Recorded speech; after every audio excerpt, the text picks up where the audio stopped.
La teoría de grafos surge de un problema que había en una ciudad llamada Königsberg, actualmente pertenece a Rusia, se llama Kaliningrado, en donde hay un río que cruza la ciudad y en el río hay dos islas.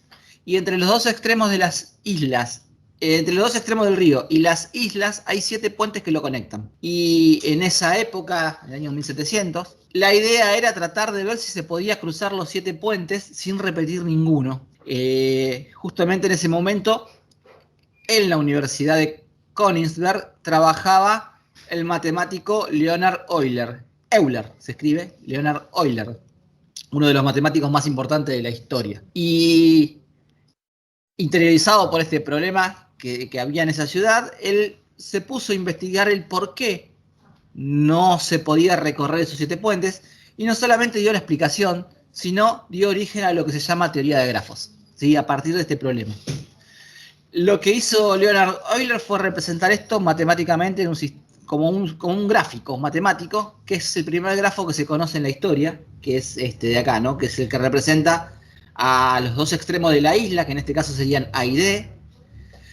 B y C serían, perdón, los dos extremos del río, A y D. B y C serían las islas y las conexiones que hay entre las letras se representarían a los puentes. La teoría de grafos después tomó carrera, tomó velocidad y no solamente surgió como la resolución de un problema de ingenio más que nada, sino que se empezaron a utilizar en distintas disciplinas. En las ingenierías en general, en informática en particular, en física, en química, en comunicaciones, en arquitectura, en lingüística, en las ciencias sociales, en un montón de ciencias que no tienen nada que ver con la matemática en teoría, ¿sí? Pero si tienen, se utiliza esta teoría de grafos. ¿Qué es un grafo? Formalmente nosotros vamos a decir que un grafo es una terna formada por 3 elementos, 2 de ellos conjuntos, B corta mayúscula, es el conjunto de vértices o nodos del digrafo. En el ejemplo que vimos recién serían A, B, C y D. A representa el conjunto de aristas, las conexiones entre los grafos. Y phi, esta letrita griega que aparece al lado de la A, es una relación de incidencia. En realidad está mal escrito función acá. A veces es función, pero no siempre. Por lo tanto es una relación. Phi entonces es una relación de incidencia que va desde el conjunto de aristas hacia el conjunto de vértices al cuadrado. ¿Qué significa esta función o esta relación? Significa que al aplicarle la relación a una arista me va a dar como imagen vértices, que pueden ser 1 o 2 vértices. Ahora vamos a verlo con un ejemplo eso. Acá tenemos un grafo, ¿sí? Si yo quiero definir formalmente el grafo, tengo que nombrar los 3 elementos que dije acá: vértices, aristas y la relación de incidencia. Vértices. Aristas. Vértices desde el vértice 1 hasta el vértice 6 tengo, ¿no? Desde el 1 hasta el 6 que está acá. Aristas. Desde la arista 1 hasta la arista 7, que es esta de acá. Y tendría que ahora escribir la relación de incidencia para cada una de las aristas. De esa forma vamos a definir esta relación, ¿sí? Tengo que hacer phi de la arista 1, phi de la arista 2, phi de la arista 3, y así con cada una de las aristas. Bien, ¿qué voy a poner cuando haga phi de la arista 1? Voy a poner como resultado los vértices que conecta la arista 1, que en este caso son el vértice 1 y el vértice 2. Cuando haga phi de la arista 2, phi de la arista 2, ¿qué me va a dar como resultado? Y me va a dar como resultado los vértices que conecta la arista 2, que en este caso son B2 y B3. Cuando haga phi de la arista 3, me da solamente B3, porque la arista 3 conecta a B3 con B3. Es lo que nosotros llamábamos bucle en los digrafos de las relaciones. Bueno, acá también, bucle. Phi de la arista 4, de la arista 5, de la arista 6 y de la arista 7. Ahí definimos formalmente un grafo. Nombramos vértices, aristas y la relación de incidencia, que en este caso es una función, por eso dice función y no lo borré, ¿sí? No lo arreglé acá, porque en este caso es una función. Vamos a empezar ahora con una cantidad de conceptos que son, que es impresionante, ¿sí? La parte de grafos tiene muchos conceptos. Bueno, empecemos. ¿A qué llamamos vértice adyacente y vértice aislado? Empecemos por vértice adyacente. Dos vértices son adyacentes si están conectados por alguna arista. ¿Sí? Acá dice formalmente, ¿no? Un vértice I es adyacente a un vértice J si, solo si, existe una arista tal que la función o la relación de incidencia con respecto a esa arista da como imagen a esos dos vértices.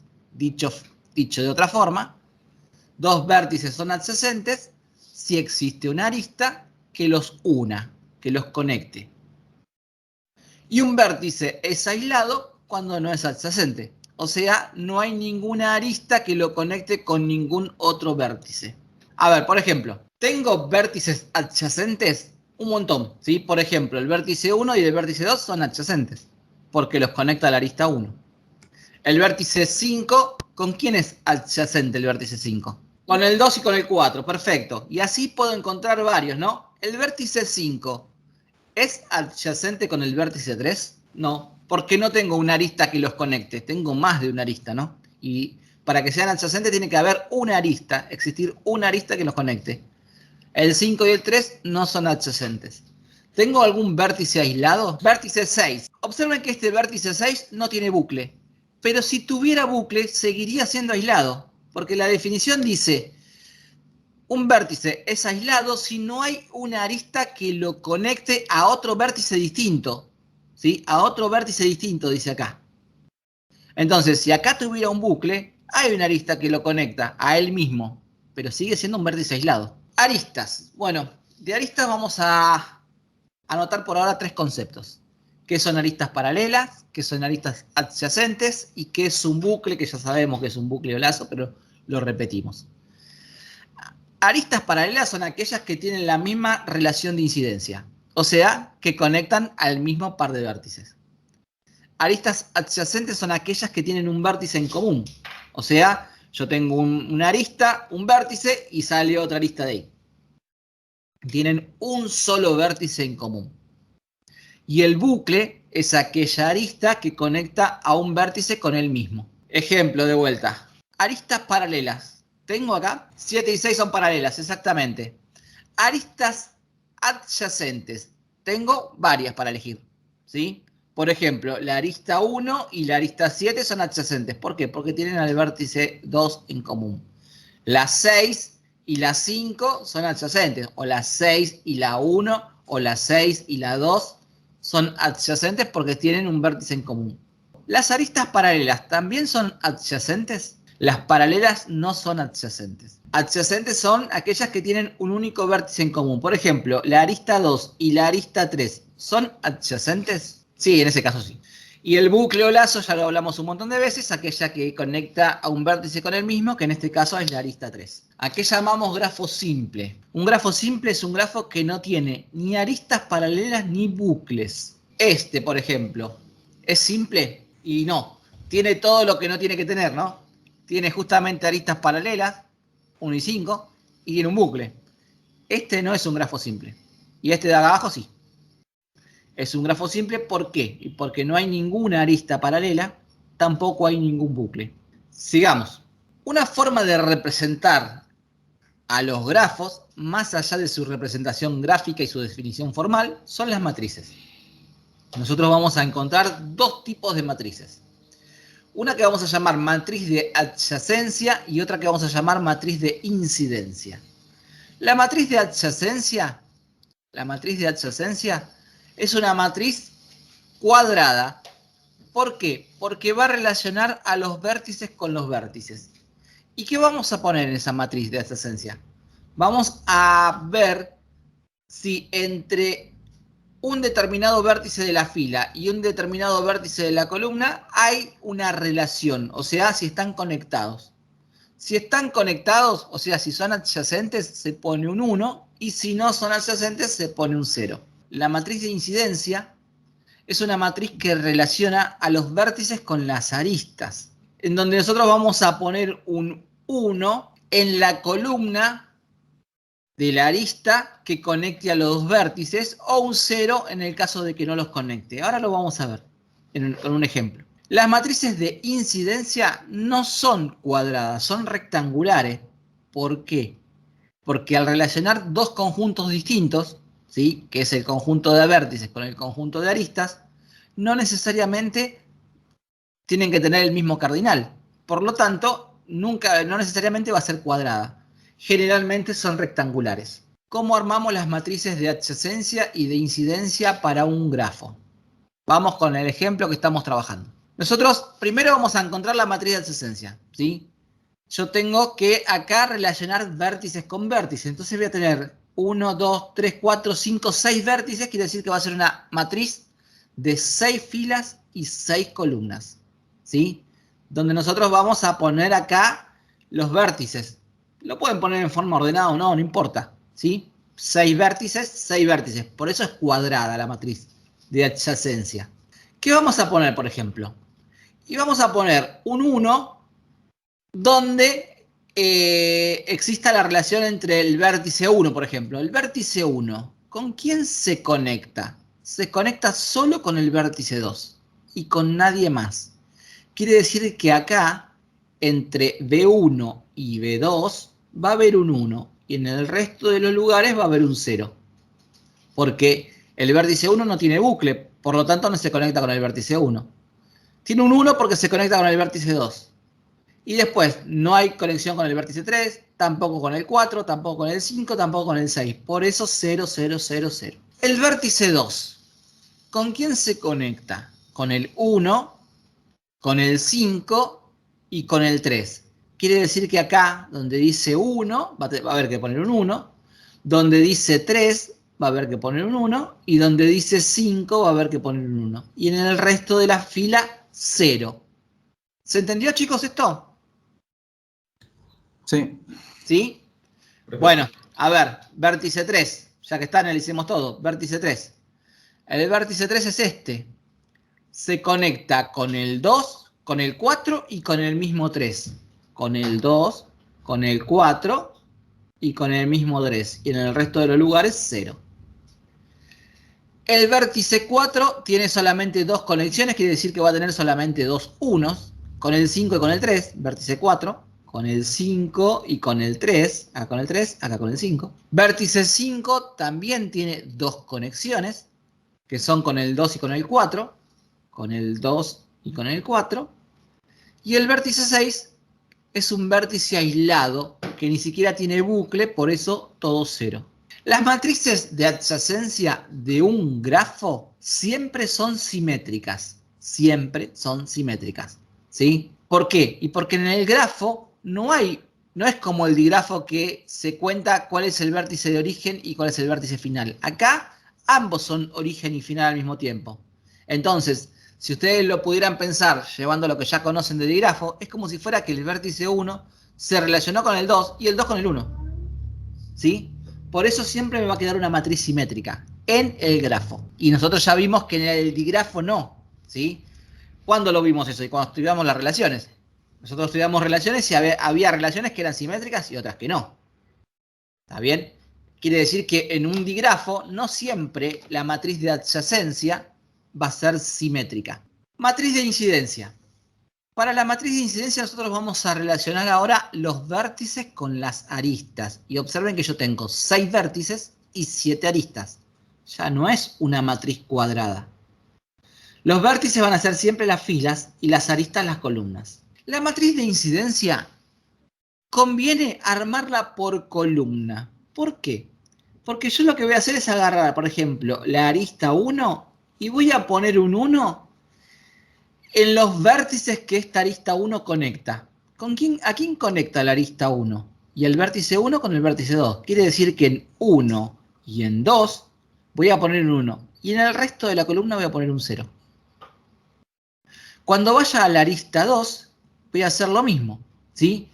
La arista 2 conecta el 2 con el 3. Quiere decir que acá en el 2 y en el 3 voy a poner un 1. Acá donde dice B1 voy a poner un 0 y en el resto de los de abajo voy a poner ceros. Y así con cada una de las columnas. Grado o valencia de un vértice o de un grafo, de un vértice, ¿sí? ¿A qué llamamos grado o valencia? ¿Qué es el grado de un vértice?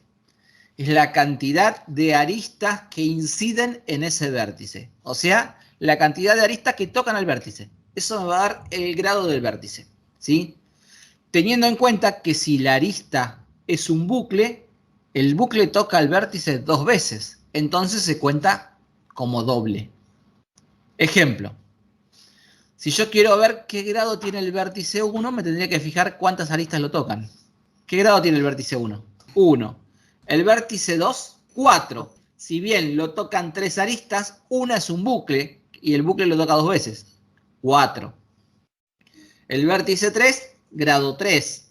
El vértice 4, grado 3. El vértice 5, grado 3. Y el vértice 6, grado 0. Bien. El vértice 1, que en este caso tiene grado 1, se llaman vértices colgantes o vértices pendientes, ¿sí? Si a mí me preguntan, ¿este grafo tiene vértices pendientes o tiene vértices colgantes? Son aquellos vértices que tienen grado 1, ¿sí? Y si tiene grado 0, seguramente es aislado. Seguramente es aislado.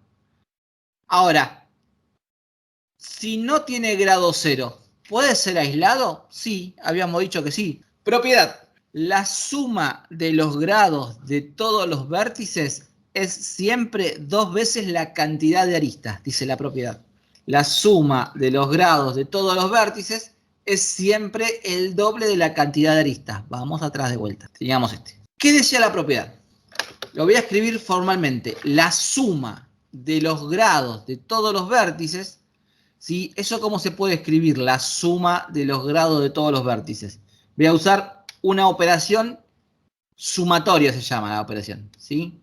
Esto significa la suma. ¿De quién?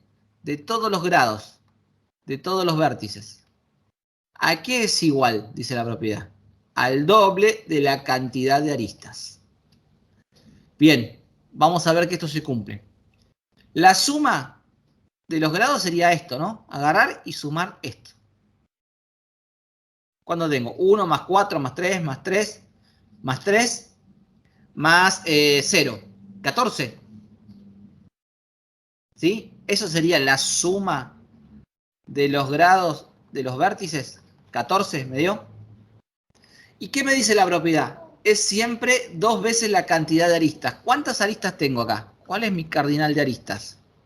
Y tengo desde la arista 1, que es el bucle, la arista 2, 3, 4, 5, 6, 7. Tengo 7 aristas. ¿Es cierto que la suma de los grados es 2 veces la cantidad de aristas? Siempre. Esta propiedad se puede demostrar. Yo no la voy a demostrar porque para demostrarla ustedes deberían conocer lo que se llama principio de inducción completa, que todavía no lo vimos. Grafos regulares. ¿A qué llamamos grafos regulares? Ya vimos grafos simples hace un rato. Un grafo regular es un grafo en donde todos los vértices tienen la misma valencia, en donde todos los vértices tienen el mismo grado. Y se dice K regular, donde K indica el grado de los vértices. Ejemplo, este es un grafo 2 regular. ¿Por qué? Porque todos los vértices tienen grado 2. Todos los vértices tienen grado 2. Es un grafo 2 regular. Y el que viene también es un grafo 2 regular. ¿Sí? Todos los vértices también tienen grado 2. O sea que hay varios grafos 2 regulares. O pueden haber 3 regulares, 4 regulares o K regulares en general. ¿Qué es un grafo completo? Un grafo es completo, ¿sí? Si es simple, si es regular y además si cada vértice es adyacente con todos los demás. O sea que para ser completo tiene que cumplir 3 cosas que ya vimos. Grafo simple, sin aristas paralelas ni bucles. Regular, todos los vértices igual grado. Pero no alcanza con eso. La otra cosa que me piden es que cada vértice esté conectado con los demás por medio de una única arista. Los grafos completos tienen una nomenclatura especial, que es esta K sub n que está por ahí dando vuelta, ¿sí? ¿Qué significa K sub n? K significa que es completo. Y n indica la cantidad de vértices que tiene ese grafo. Por ejemplo, un K sub 3 sería un grafo completo de 3 vértices. Un K sub 5 sería un grafo completo de 5 vértices. Ejemplo. A ver, ahí tengo los distintos K, algunos que hay, ¿no? Los primeros 4. El K3, un grafo completo de 3 vértices. El K4, un grafo completo de 4 vértices. Y ustedes me dirán, ¿y donde se cruzan son vértices? No. Donde se cruzan no son vértices. Acá tengo, por ejemplo, el vértice A, el B y el C. Tengo 3 vértices. En el K4 voy a tener 4 vértices. Voy a tener A, B, C y D. En el K5 voy a tener 5 vértices. El vértice 1, el 2, el 3, el 4 y el 5, por ejemplo. ¿Sí? Acá estarían los vértices. El K6 tiene 6 vértices que están ahí marcados en punto, ¿no? El 1, 2, 3, 4, 5. El nombre que ustedes quieran ponerle. No hace falta que tengan todos el mismo nombre y el orden que ustedes quieran. Analicemos la propiedad esa que vimos hace un ratito que hablaba del grado de los vértices. Esta propiedad. La del grado, la sumatoria de los grados de los vértices, que era 2 veces la cantidad de aristas. Observemos para estos casos en particulares, para los grafos completos, ¿sí? Acá tengo 3 vértices y todos de grado 2. Y el grado, cada uno de ellos, 2. Acá tengo 4 vértices. ¿Y qué grado tienen cada vértice? 3. El grado 3. Acá tengo 5 vértices, ¿sí? 5 vértices de grado 4. Y acá tengo 6 vértices y cada uno de ellos tiene grado 5. 6 vértices y el grado es 5. ¿Cuántas aristas tiene el primero, el K3? Tiene 1, 2, 3 aristas. Miren cómo queda. Tengo 3 vértices de grado 2. Dice, y por el otro lado, el doble de la cantidad de aristas, o sea, el doble de la cantidad de aristas, y observen que la igualdad se cumple. Acá me da 6 y acá me da 6. Miren acá. Tengo 1, 2, 3, 4, 5, 6 aristas. Dijimos que teníamos 4 vértices de grado 3 y 6 aristas. 4 por 3 me da 12. Y el doble de la cantidad de aristas también me da 12. Se cumple de vuelta la propiedad. Miren este. Tengo 5 vértices de grado 4 y tengo 10 aristas. ¿Sí? Hay 10 aristas. De vuelta se cumple la propiedad. 5 por 4 me da 20 y 2 por 10 me da 20. 6 vértices de grado 5 y tengo 15 aristas. De vuelta se cumple la propiedad. En general, si yo tuviera n vértices, ¿cómo sería la propiedad? A ver, pensemos un poquito acá. Tengo 3 vértices de grado 2. Tengo 4 vértices de grado 3. 5 vértices de grado 4. 6 vértices de grado 5. N vértices, ¿de qué grado serán? Yo te voy a tener n vértices de grado n-1 y eso va a ser 2 veces la cantidad de aristas. Esta es la fórmula de los grados, esta de acá arriba, pero para los completos, para un K sub n.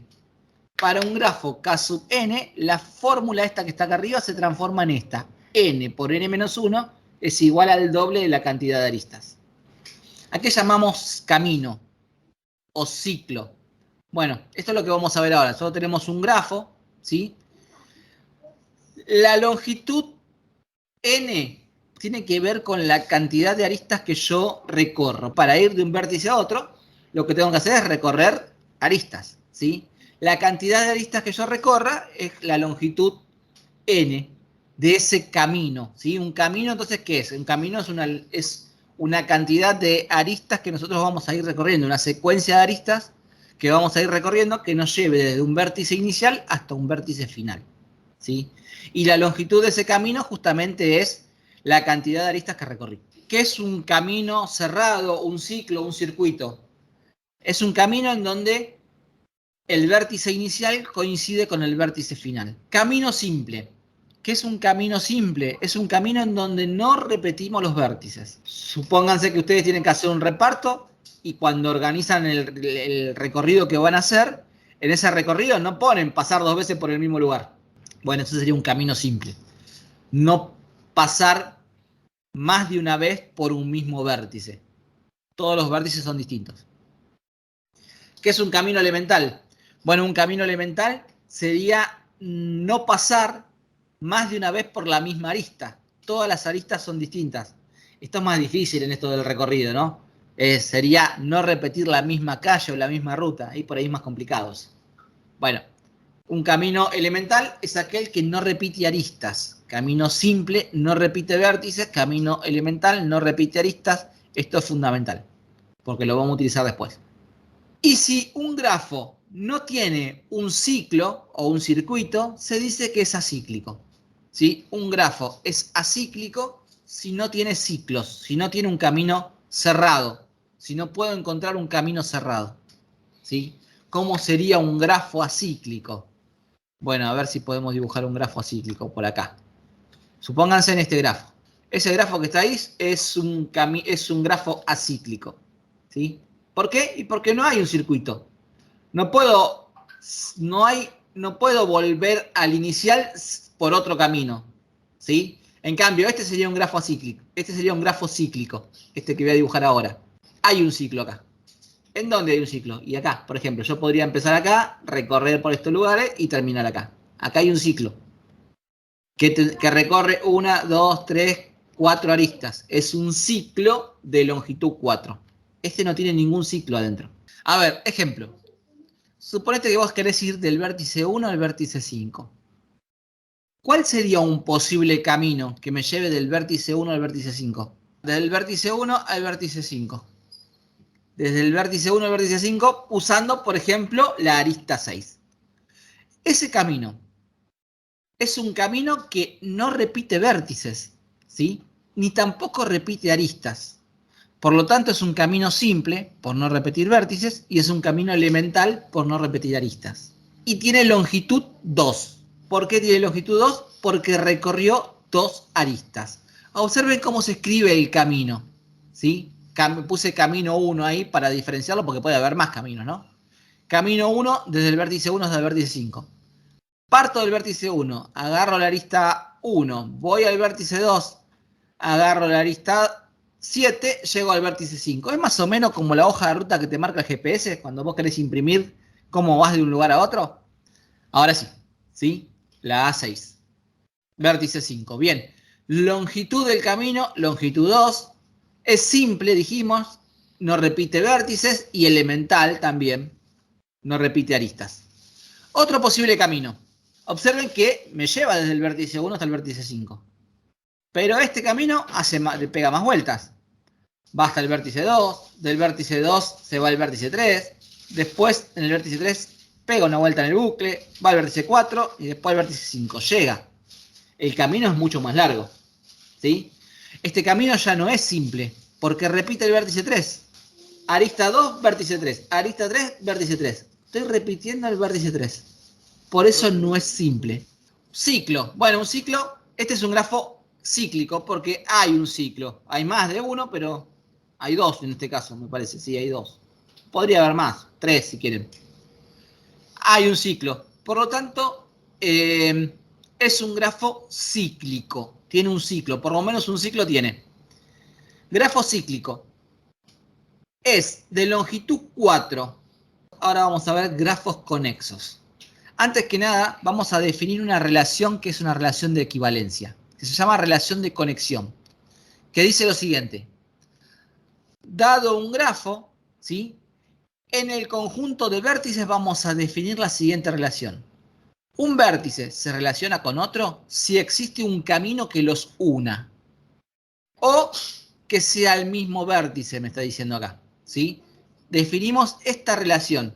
Que esta relación es una relación de equivalencia. No la voy a demostrar, pero es una relación de equivalencia. Y por ser una relación de equivalencia, tiene clases de equivalencia. Vamos a decir que un grafo es conexo si tiene una única clase de equivalencia. ¿Qué significa? Que todos los vértices se relacionan con todos los demás. Lo vamos a llamar componente conexa. Si un grafo tiene más de una clase de equivalencia, tiene más de una componente conexa. Un grafo, entonces, es conexo si tiene una única componente conexa. Dicho de otra forma, si tiene una única clase de equivalencia.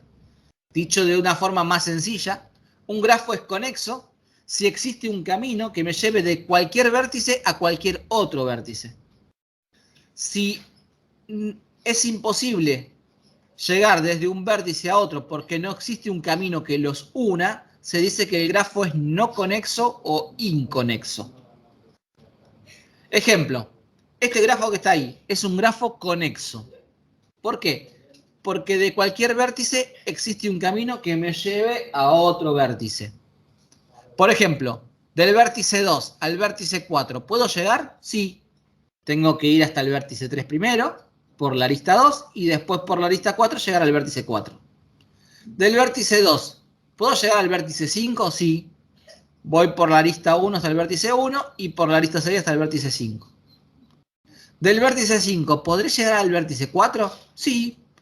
De varias formas, ¿no? Puedo ir, por ejemplo, por la A6 hasta el vértice 1, por la A5 hasta el vértice 3 y por la A4 hasta el vértice 4. Entre cualquier par de vértices hay un camino que los conecte. Por lo tanto, este grafo es un grafo conexo. En cambio, este de acá abajo no lo es. ¿Por qué? Y porque del vértice 3 no puedo llegar de ninguna forma al vértice 7, por ejemplo. No hay ningún camino que me lleve del vértice 3 al vértice 7. Por eso es un grafo no conexo. Este grafo que es conexo tiene una única componente conexa, ¿sí? En esa relación de equivalencia que hablamos, hay una sola clase de equivalencia. Todo el grafo. En esta, que es inconexo, hay más de una componente conexa. En este ejemplo hay dos. Esta parte sería una componente conexa porque entre B1, B2, B3 y B4 existe un camino que me lleve de cualquier vértice a cualquier otro vértice. Y acá hay otra componente conexa, porque entre B5, B6 y B7 también hay un camino que los una a ellos tres. ¿Sí? En esa relación de equivalencia, entonces, este grafo inconexo tendría dos clases de equivalencia, dos componentes conexas. ¿Qué es el camino o ciclo de Euler? Y bueno, Euler fue el que estudió este problema de los 7 puentes, ¿no? Y los puentes representaban las aristas. O sea que Euler lo que estudió de los grafos son las aristas.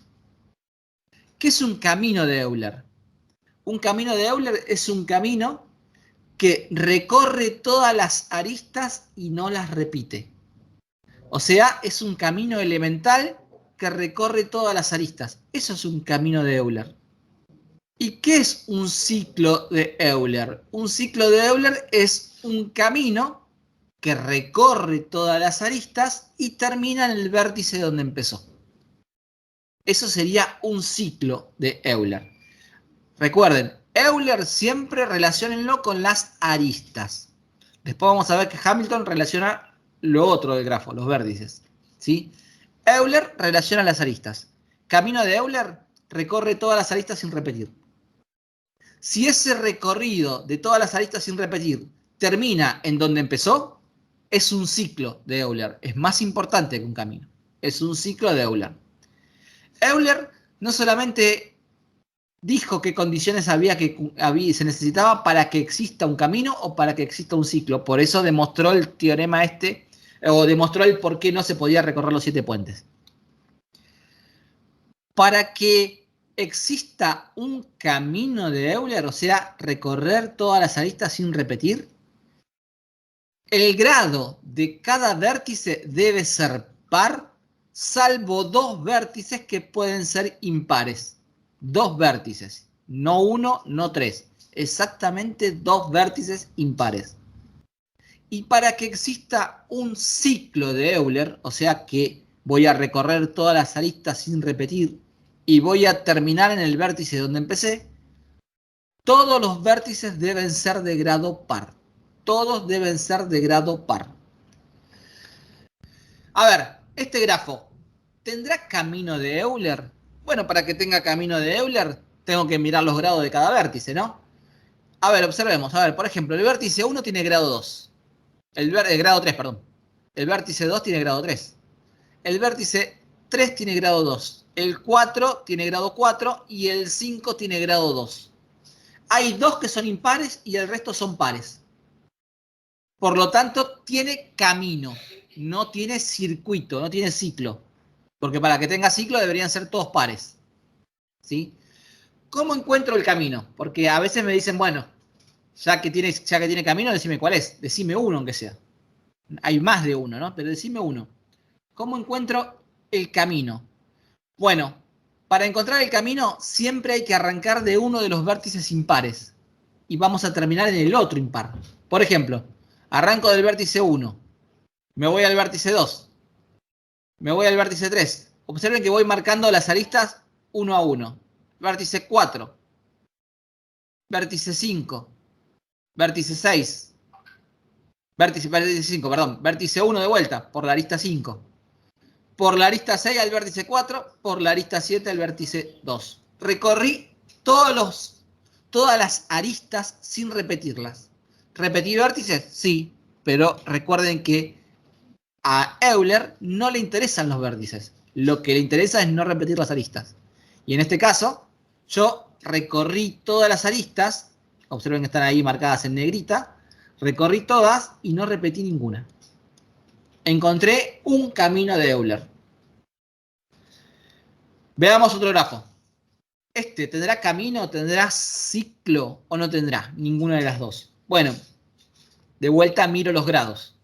B1 es de grado 2, B2 es de grado 4, B3 es de grado 2, B4 es de grado 4 y B5 de grado 2. Todos los grados son pares.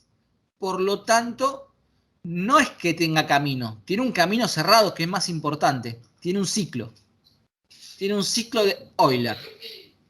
Como tiene un ciclo de Euler, a este grafo se lo llama grafo euleriano. ¿Sí? ¿Qué es un grafo euleriano? Entonces es un grafo que tiene ciclo de Euler. ¿Y por dónde encuentro este camino cerrado? Bueno, acá, como son todos de grado pares, empezá por donde quieras.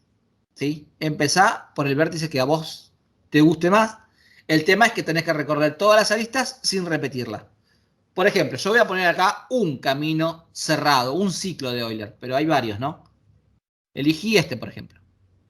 El que va del vértice 1 al vértice 2, del vértice 2 al vértice 3, del vértice 3 al vértice 4, del vértice 4 al 5, del 5 al 6, del 5 al 2, perdón, del 5 al 2, del 2 al 4 por la arista 6 y del 4 vuelvo al vértice 1 y completé mi ciclo. Recorrí todas las aristas y no repetí ninguna. Y el final fue en donde partí. ¿Sí? El vértice inicial coincidió con el vértice final. Grafos que tengan ciclo o caminos de Hamilton. ¿Quién es Hamilton? Hamilton es otro matemático importante, contemporáneo a Leonhard Euler, pero este es inglés, ¿sí? Como todos los ingleses importantes de esa época, es un Sir, es un caballero inglés. Sir William Hamilton. Hamilton lo que estudiaba con respecto de los grafos es los vértices, ¿sí? ¿Qué es un camino de Hamilton? Entonces es un camino que no repite vértices, pero lo tiene a todos. ¿Y qué es un ciclo de Hamilton? Es un camino cerrado que no repite vértices, salvo el inicial con el final, ¿no? ¿Sí? Salvo el inicial con el final. Entonces, para Hamilton lo que nos interesa son los vértices. Para Euler lo que nos interesaban eran las aristas. Lamentablemente Hamilton no encontró, y no solamente Hamilton, no se encontró nunca un teorema que me sirva de referencia para saber si un grafo tiene o no ciclo o camino de Hamilton. ¿Sí? No encontró nunca una condición necesaria y suficiente, como si lo había encontrado Euler. Hay una condición que me dice, bueno, debe cumplir esta condición para que tengas camino de Hamilton, pero que la cumpla no alcanza para saber si lo va a tener. ¿Sí? Es una condición necesaria, pero no es suficiente. Entonces, no conviene ni siquiera pensarla o estudiarla la condición, porque la verdad que no es muy sencilla encima la condición. Por lo que nosotros siempre recomendamos que para Hamilton lo que hagan es inspeccionar el grafo y traten de recorrerlo, porque a lo sumo el grafo va a tener, como mucho en los grafos que damos nosotros, yo qué sé, 10, 15 vértices o menos, 6, 7 vértices. Entonces es más sencillo por inspección del grafo ver si puedo recorrer los 7 vértices que tenga o no, ¿sí? Sin repetirlos. Entonces lo que nosotros recomendamos es que miren el grafo. Por ejemplo, este grafo tendrá camino de Hamilton y tendrá ciclo de Hamilton. Si tiene ciclo, es más importante que el camino y se dice que el grafo es hamiltoniano.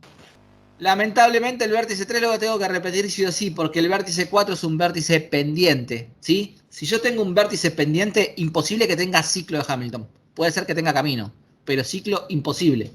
Porque por ese vértice que hace que el otro sea pendiente, que en este caso es el vértice 3, que después vamos a ver cómo se llama ese tipo de vértice, ¿sí? Culpa de este, es imposible que yo pueda tener un ciclo. Necesariamente voy a tener que pasar sí o sí por el vértice 3. ¿Tendré camino? Sí, tengo un camino. Por ejemplo, arranco de acá. Vértice 1. Vértice 2, perdón. Vértice 1. Vértice 5. Vértice 3. Vértice 4. Recorrí todos los vértices sin repetirlos. Bueno, acá puse otro, ¿no? El vértice 4 al vértice 3. Al vértice 2. Al vértice 1. Al vértice 5. Ahí tengo otro camino de Hamilton. Grafos bipartitos. Seguimos con los conceptos. ¿Qué es un grafo bipartito? ¿Sí? Bien. Yo tengo un conjunto de vértices. Tengo un conjunto de vértices, un conjunto de aristas, una relación de incidencia. A ese conjunto de vértices lo tengo que poder dividir en dos conjuntos. De tal forma de que la unión siga siendo los vértices y la intersección me dé vacío. ¿Qué significa? Que yo voy a tener que armar dos conjuntos que estén todos los vértices, pero que no tengan un vértice en común. Esa sería la primera condición. La segunda condición es que esos conjuntos tienen que tener vértices. No puede haber uno que sea vacío. ¿Sí? Entonces, tanto el B1 como B2, los subconjuntos de vértices que yo armo, tienen que tener por lo menos un vértice cada uno. Y lo otro que debe pasar es que la relación de incidencia no se puede dar dentro del mismo subconjunto. O sea que la relación de incidencia se tiene que dar de un vértice del primer subconjunto con un vértice del segundo subconjunto. Dicho de otra forma, en el mismo subconjunto no puede haber conexiones, no puede haber adyacencias. Las adyacencias tienen que estar de un subconjunto hacia el otro. Ejemplo, ahí tenemos un grafo bipartito. ¿Sí? En este caso, nuestro conjunto de vértices va desde el 1 hasta el 5, ¿no? 1, 2, 3, 4, 5. Y después, por ejemplo, B sub 1, podríamos decir que es el 1 y el 2. Y B sub 2, el 3, el 4 y el 5. Observen que si hacemos B1 unión B2, que es lo que me dice esta parte de acá, me da todo el conjunto B. Y si hacemos B1 intersección B2, que es lo que me dice esta parte de acá, me da vacío porque no hay vértices que repita en los dos subconjuntos. Observen que tanto B1 como B2 tienen elementos, por lo tanto cumple la segunda condición, donde dice ambos subconjuntos son distintos de vacío. Y la tercera condición que me dice que no tiene que haber adyacencias dentro de B1 ni dentro de B2. Que las adyacencias deben ser de un vértice de B1 con un vértice de B2. Por ejemplo, acá el 1 se conectó con el 4 y con el 5, o el 2 con el 5 y con el 3, pero el 1 no se conectó con el 2, ni el 3 con el 5, ni el 3 con el 4, ni el 4 con el 5. Entonces cumplió la tercera condición. Este es un grafo bipartito. Un grafo bipartito completo entonces sería este, en donde es bipartito, pero cada vértice del primer subconjunto está conectado con todos los vértices del segundo subconjunto. Lo mismo acá. Cada vértice del primer subconjunto está conectado con todos los vértices del segundo subconjunto. En ese caso se dice que es bipartito completo y los completos tienen una nomenclatura especial. ¿Se acuerdan que nosotros habíamos visto grafos completos hace un rato? Que tenían la nomenclatura K, ¿sí? K, por ejemplo, 3. Este era un grafo completo de 3 vértices. Los bipartitos completos también tienen la letra K, pero tienen 2 subíndices. 2 subíndices. No tienen uno solo. Si a mí me dicen, tenés que hacer un grafo K73. Ahí me están hablando de un grafo bipartito completo, porque tiene 2 subíndices. Y si me dicen tenés que dibujar un K3, me están hablando de un grafo completo de 3 vértices. ¿Qué significan estos subíndices? La cantidad de vértices, ¿sí? ¿Por qué este es un 3,2? Porque de este lado tengo 3 y de este lado tengo 2. ¿Y por qué este es un 3,3? Porque a ambos lados tengo 3 vértices. ¿Qué es un subgrafo? Bueno, un subgrafo es una parte del grafo. Quiere decir que nosotros tenemos un grafo que tiene vértices, aristas y una relación de incidencia. Y en el subgrafo, que vamos a simbolizarlo con la prima arriba, G', o si no también a veces, creo que también lo hacen en el texto, a veces a los subgrafos le ponen la letra G de grafo y les ponen este simbolito arriba, ¿sí? Se puede escribir así o se lo puede escribir así, G con G', ¿sí? ¿Qué es un subgrafo entonces? Es una parte de ese mismo grafo. Quiere decir que B' va a ser un subconjunto de B. A' va a ser un subconjunto de A. Y la relación Φ' va a ser una parte de la relación Φ. ¿Sí? Va a ser la restricción de la relación. ¿Cómo encontramos o cómo podemos encontrar un subgrafo? De varias formas. Suprimiendo un vértice, suprimiendo un conjunto de vértices, suprimiendo una arista o suprimiendo un conjunto de aristas, ¿sí? O saco un vértice y lo que ya me queda es un subgrafo, o saco más de un vértice y lo que me queda es un subgrafo, saco una arista y lo resultante es un subgrafo, o saco más de una arista y lo resultante también es un subgrafo. Cuando yo voy a suprimir un vértice o más de un vértice, tengo que sacar todas las aristas que incidieron en esos vértices. Ejemplo, acá tengo un grafo, ¿sí? Y voy a armar un subgrafo que sale de eliminar, en este caso, al vértice 1. Si yo elimino el vértice 1, no solamente se tiene que ir el vértice 1, sino tienen que irse todas las aristas que tocan al vértice 1. Que en este caso es la arista 8, la arista 2 y la arista 1. Por lo tanto, ¿qué me va a quedar como resultante? Y me va a quedar como resultante la parte del grafo, salvo la que eliminé, ¿sí? B5 conectado con B2, B2 conectado con B3, B3 conectado con B4 con las aristas paralelas. Y si, por ejemplo, saco a la arista 3 del grafo original, en ese caso solamente se va la arista, ¿sí? No se van los vértices, se va la arista. Entonces lo único que faltaría en mi nuevo subgrafo es la arista que eliminé, ¿sí? Que era esta de acá. ¿Qué es desconectar un grafo? Es a partir de un grafo que es conexo, ya vimos lo que era un grafo conexo, es sacar un vértice o una arista o un conjunto de vértices o un conjunto de aristas de tal forma de que el subgrafo resultante sea inconexo. Eso significa desconectar un grafo, ¿sí? Tratar de hacer un grafo sea conexo, que un grafo sea conexo a que no lo sea más, a que sea inconexo.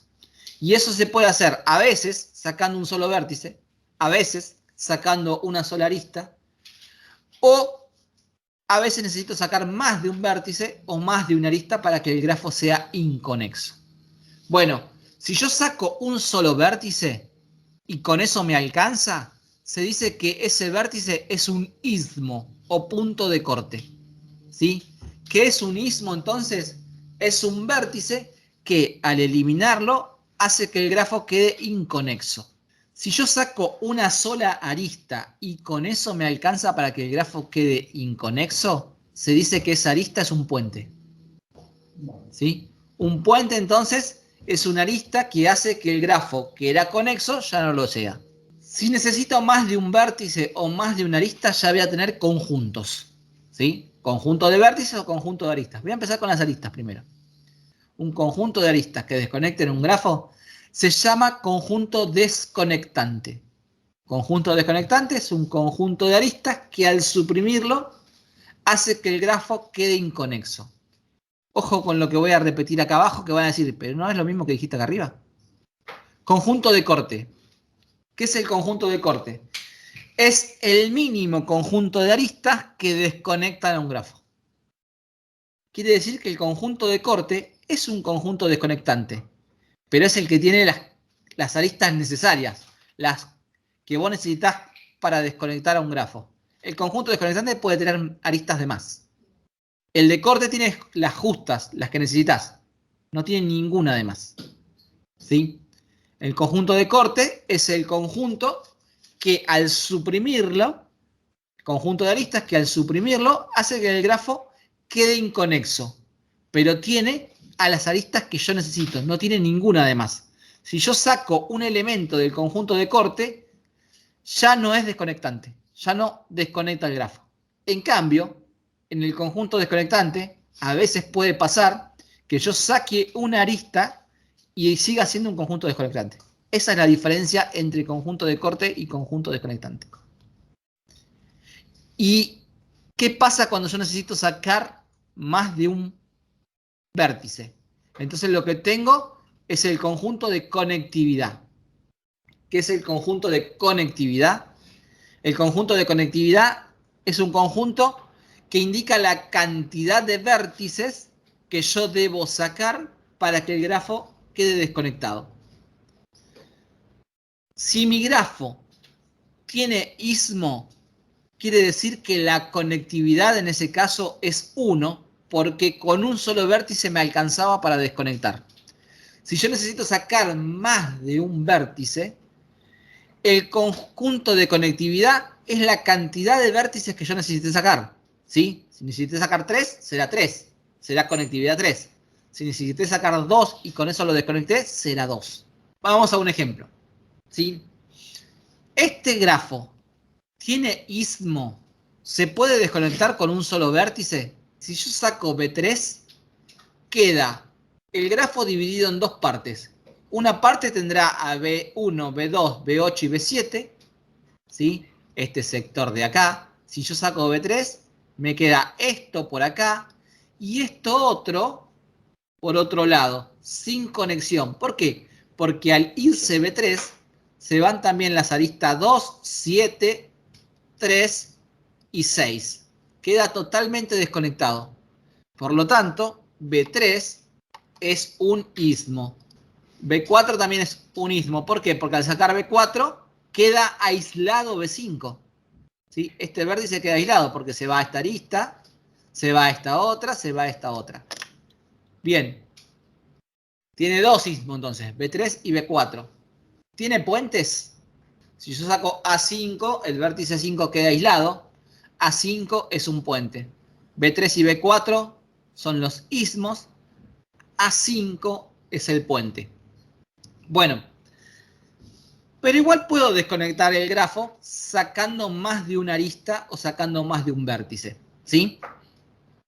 A ver, si saco más de una arista, lo que ya tengo es un conjunto desconectante. Por ejemplo, acá tengo dos conjuntos que son desconectantes. Si yo saco A1 y A8, ahí desconecto el gráfico. Y si saco A2, A7 y A6, también desconecto el grafo. ¿Sí? A2, A7 y A6, el subgrafo resultante es un grafo inconexo, también se desconecta. O sea que tanto B1 como B2 son conjuntos desconectantes. Si en B2 yo en lugar de tener a la arista 2, 7 y 6, tengo solamente a la arista 2 y a la arista 7, el grafo también se desconectaba. No hacía falta que ponga la arista 6. Si con la 2 y la 7 ya alcanzaba para desconectar.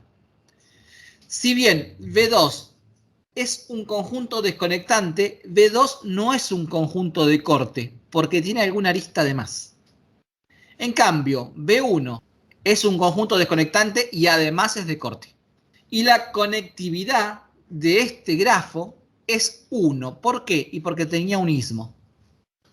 ¿Sí? Al tener un istmo es de conectividad 1. Me alcanzaba con un solo vértice para desconectarlo. Les voy a marcar rápidamente algunas diferencias que hay. ¿Sí?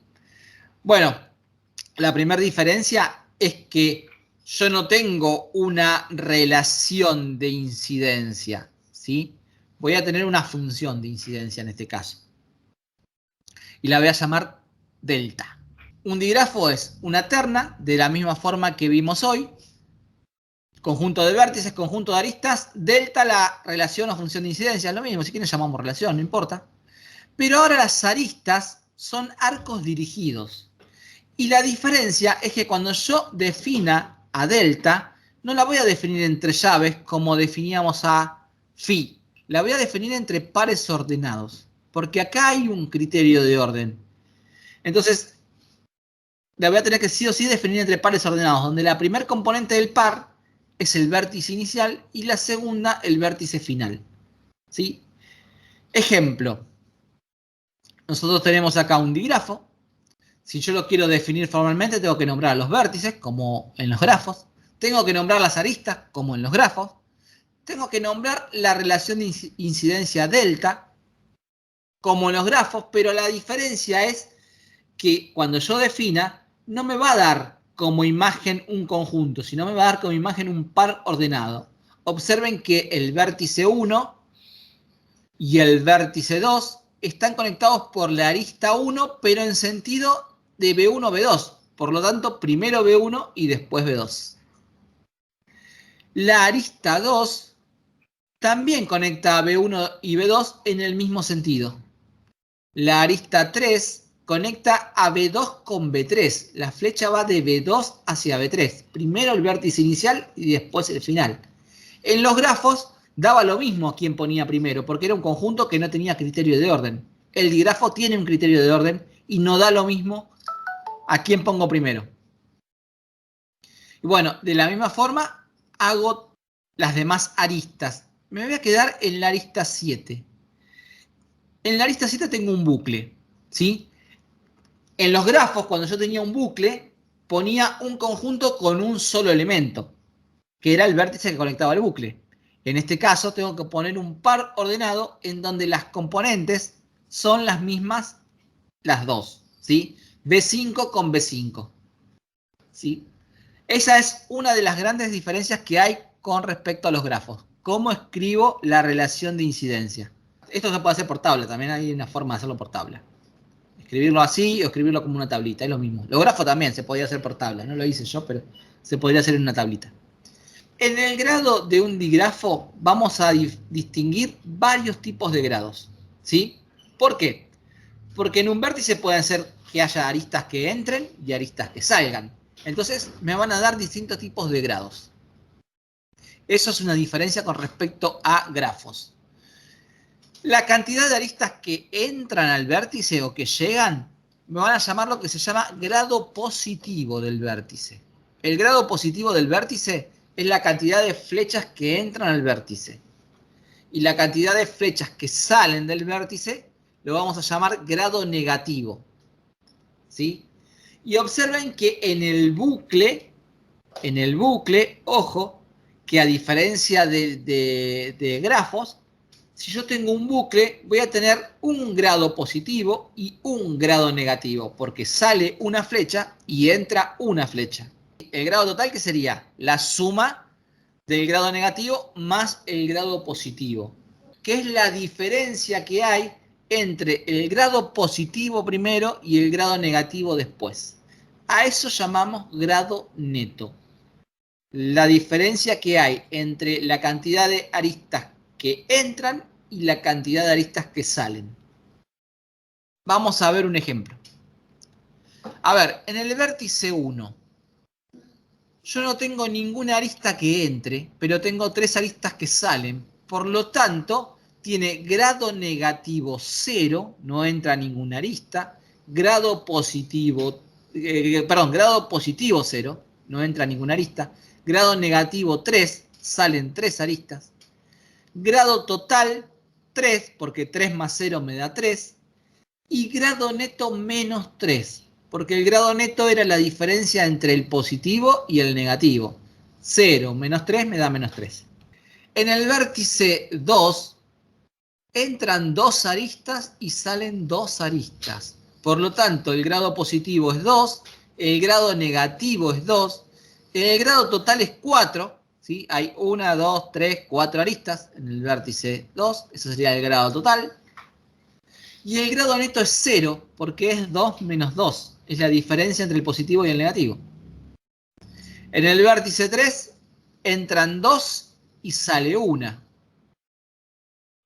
En el vértice 4 entra 1 y sale 2.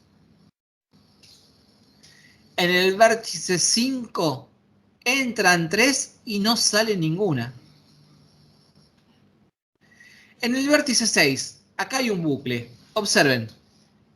Entran 2, pero también salen 2. Observen las propiedades que se cumplen.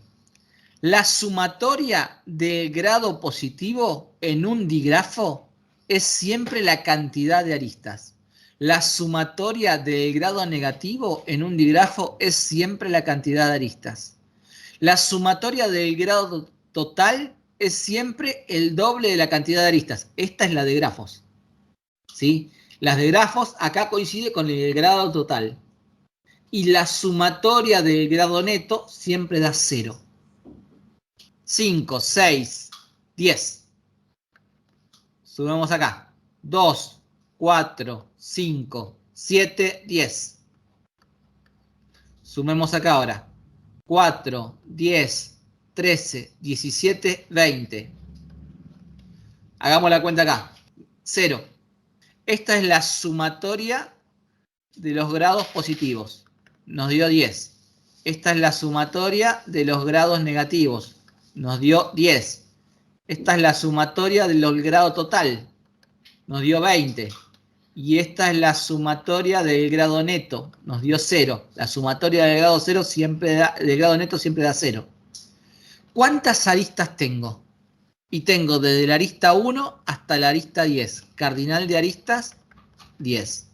Sumatoria de grado positivo igual a la cantidad de aristas, 10. Sumatoria del grado negativo igual a la cantidad de aristas, 10.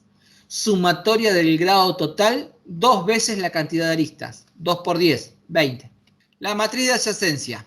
La matriz de adyacencia ustedes ya la saben hacer. ¿Por qué ya la saben hacer?